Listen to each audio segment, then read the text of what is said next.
Medida de la resistencia de aislamiento.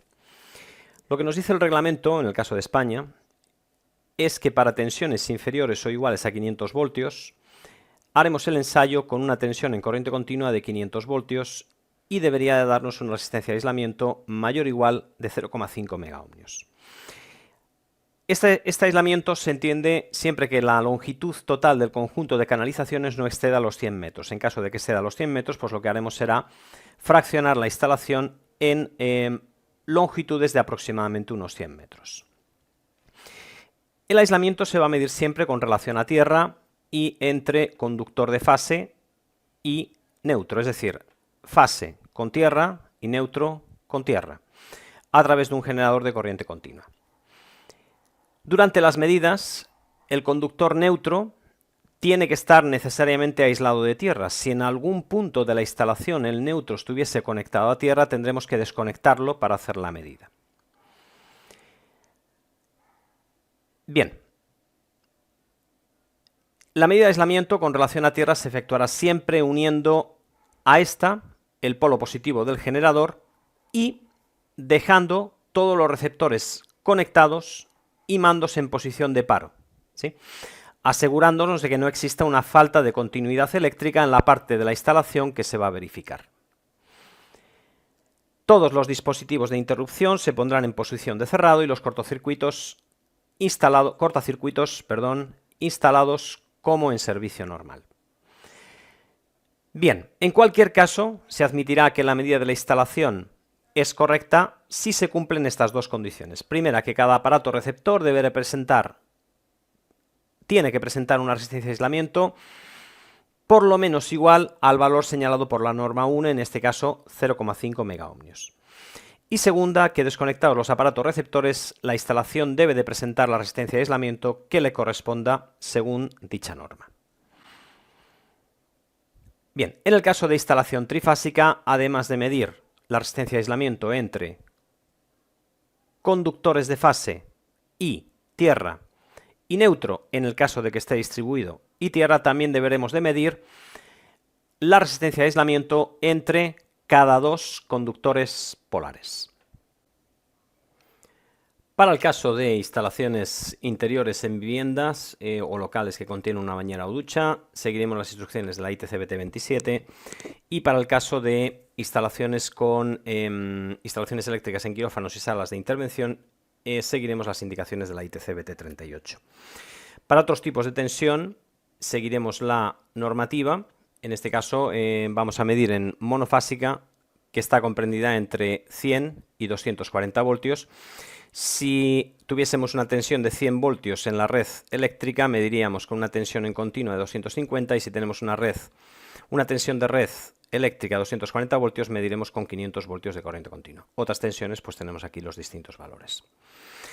¿Dónde se va a producir los mayores contactos físicos entre el aislamiento de conductores? Pues lógicamente en las cajas, donde tenemos normalmente los cables se juntan, y además también en el interior de los tubos conductores. Como vemos aquí, ahí vemos los distintos cables, vemos cable de neutro, cable de tierra y cable de fase que están en contacto, los aislamientos están en contacto.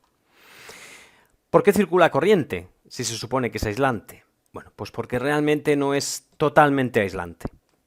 Tiene una resistividad de volumen y una resistividad superficial altas, es cierto. El PVC, por ejemplo, tiene una resistividad de entre 10 a la 12 y 10 a la 15 ohmios por centímetro, que es una resistividad de volumen bastante alta. Como vemos aquí, un valor típico se suele tomar de unos 20 gigaohmios por centímetro. Y además de ello, también tenemos una resistividad superficial, que es la corriente de fuga que circula a lo largo de la superficie del material aislante. Bueno, aquí tenemos las dos fuentes de donde se han sacado los datos. En este caso la primera es la CDN, y en el segundo caso pues de MEX Polímeros. Bien. Vamos ahora a los cálculos de las intensidades. Para conocer la intensidad que circula, se va a descomponer en tres partes: intensidad debida a la carga capacitiva, intensidad de absorción e intensidad de fuga. Bien, nos interesan principalmente la corriente de fuga, pero tenemos que tener en cuenta que vamos a tener siempre una corriente de carga capacitiva debido a la capacidad que tienen los conductores, medida normalmente en microfaradios por kilómetro, y este tipo de corriente va a ser transitoria, va a tener un valor muy elevado al principio, pero al cabo de unos pocos segundos, como mucho decenas, pues el valor de la intensidad va a ir hacia cero. Por otro lado tenemos la corriente de absorción. La corriente de absorción corresponde a la aportación de energía que se necesita para que las moléculas del aislante se reorienten bajo el efecto del campo eléctrico que estamos aplicando. Esta corriente normalmente tarda más tiempo en decrecer y requiere de unos minutos para poder alcanzar un valor próximo a cero.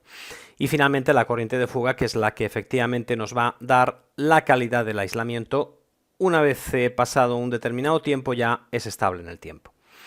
En esta gráfica tomada de la guía de medición de aislamiento de Chauvin-Arnoux Group, podemos comprobar cómo la corriente de carga capacitiva inicialmente pues es muy elevada, relativamente elevada.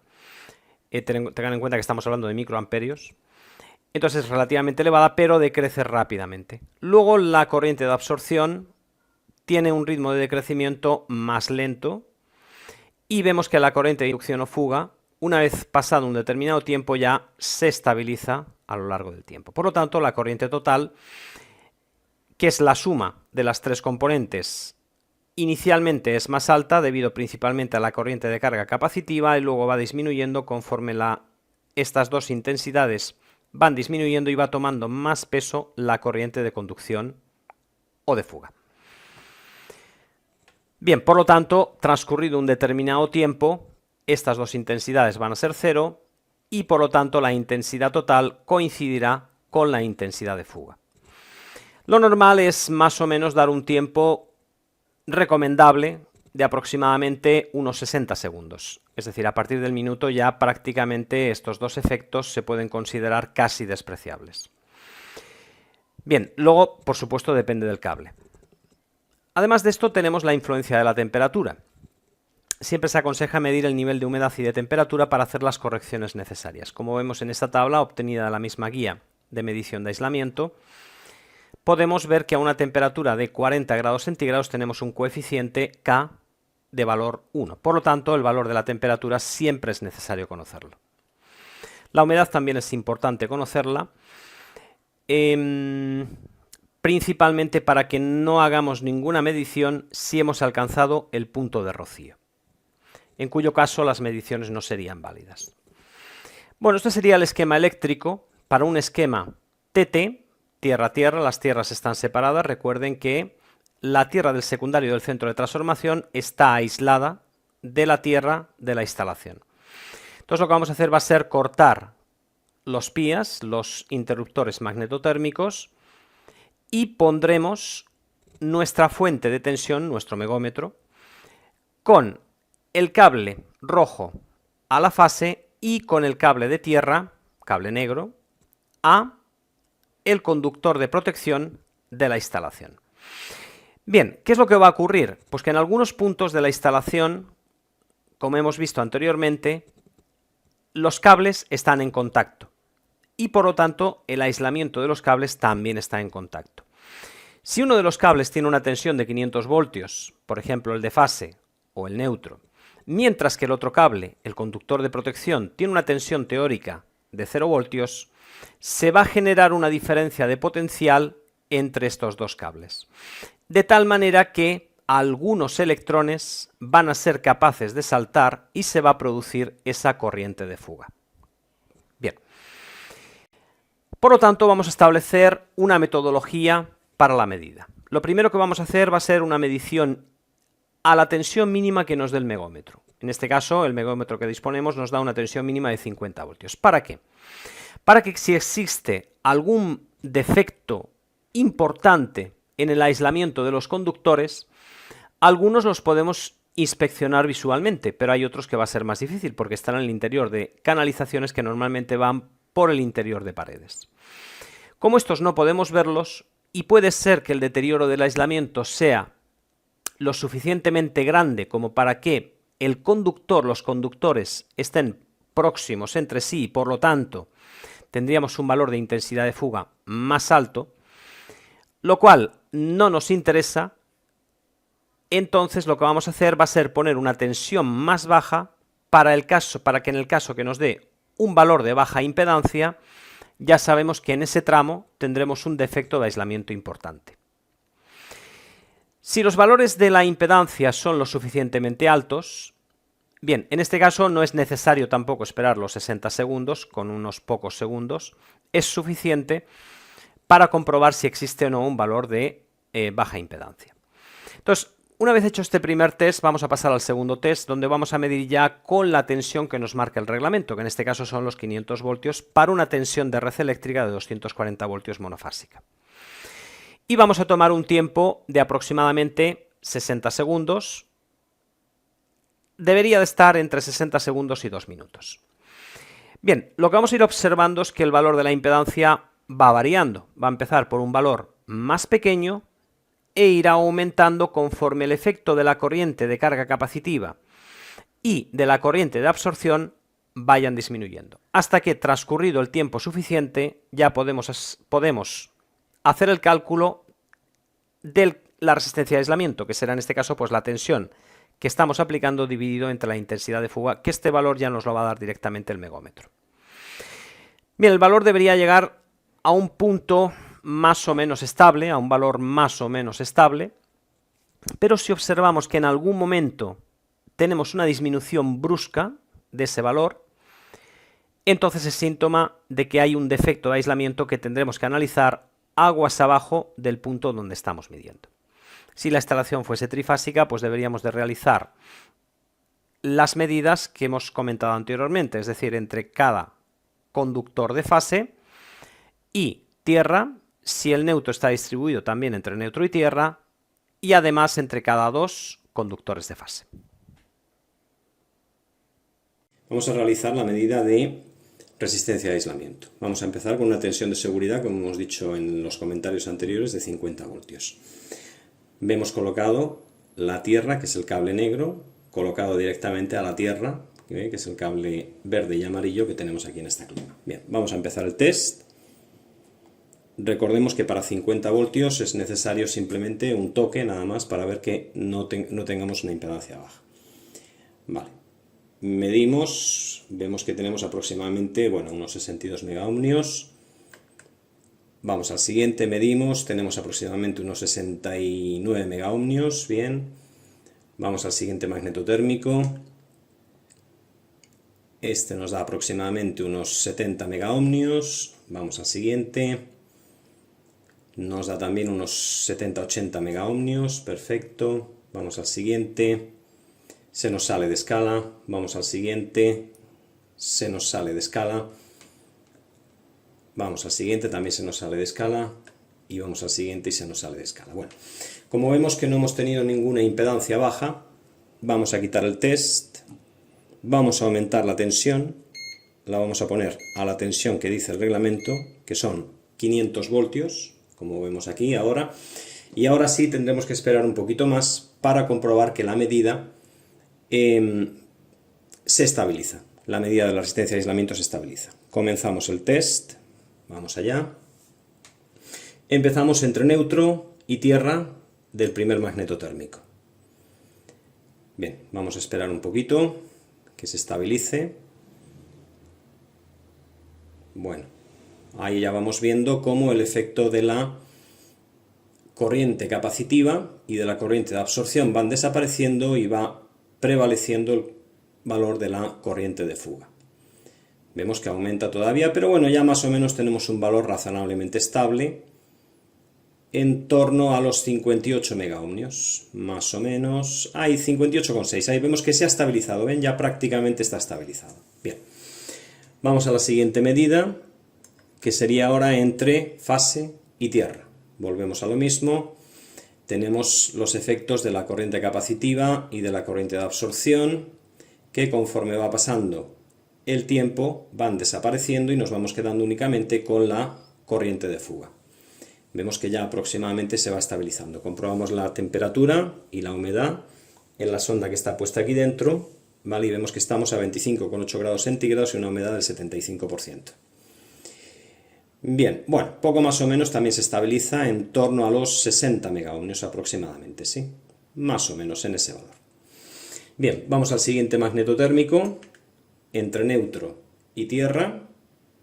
Comprobamos de nuevo, esperamos un poquito de tiempo a que se estabilice el valor de la resistencia. Vale, poco más o menos. Vale, deberíamos de esperar un poquito más, pero bueno, como vemos que los valores aproximadamente se estabilizan, los podemos dar como aproximadamente buenos. Bien, vemos cómo efectivamente el valor de la resistencia va aumentando, lo cual es lógico. Es lógico porque ya predomina únicamente la corriente de fuga. Bueno, y este se ha estabilizado también aproximadamente en torno a los 60 megaohmios. Vamos ahora a pasar a fase tierra del segundo magneto térmico y vamos a ver que también aproximadamente se va a estabilizar en un valor similar. Ahí lo vemos, esperamos unos segunditos más. Aquí, bueno, y ya vemos que aproximadamente se estabiliza también en torno a los 60 megaohmios. Bien, vamos ahora a comprobar los que antes no nos daban señal, porque se nos salía de escala. Ahora en teoría ya sí nos va a dar señal y efectivamente ahí lo vemos. Vale, vamos a esperar unos segundos a que se estabilice. Ya vemos que ahora la medida de la resistencia ya está en gigaohmios. Bien, vemos el valor de la tensión, 508 voltios.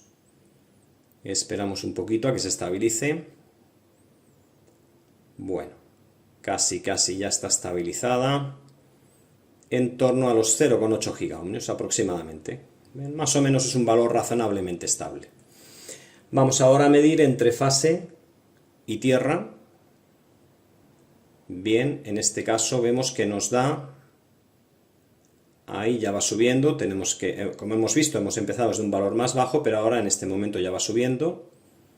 Aquí, vamos a ver en qué valor se estabiliza, entre fase y tierra de este magneto térmico. Pues aproximadamente en torno a 0,27 gigaohmios, puede que suba un poquito más. Sí, ahí está. Bueno, aproximadamente en torno a los 0,28 gigaohmios, más o menos, ¿sí? Bueno, ya comprobamos el último. Entre neutro y tierra del último magneto térmico, vemos que en este caso ya la resistencia de aislamiento se nos sube por encima del gigaohmio, ahí lo vemos. Lo mismo, esperamos un poquito a que se estabilice el valor, ya casi lo tenemos. Vale, hemos esperado unos segunditos más porque sigue creciendo, no, ya está más o menos ahí estabilizado. En torno a 1,44 gigaohmios aproximadamente, 1,45 gigaohmios. Vemos que efectivamente el valor oscila un poquito, eso es resultado de la corriente de fuga más la corriente de absorción, que todavía tenemos un poco de corriente de absorción en el circuito. Pero bueno, el valor aproximadamente ya lo teníamos estabilizado. Ya vamos finalmente con el último, que sería entre fase y tierra del último magneto térmico, y comprobamos que en este caso pues nos vamos también a una resistencia de aislamiento en torno a 1,45, sí, un poquito más, va a subir un poquito más, no, ya se ha estabilizado, en torno a 1,45 gigaohmios. Medida terminada, todo correcto.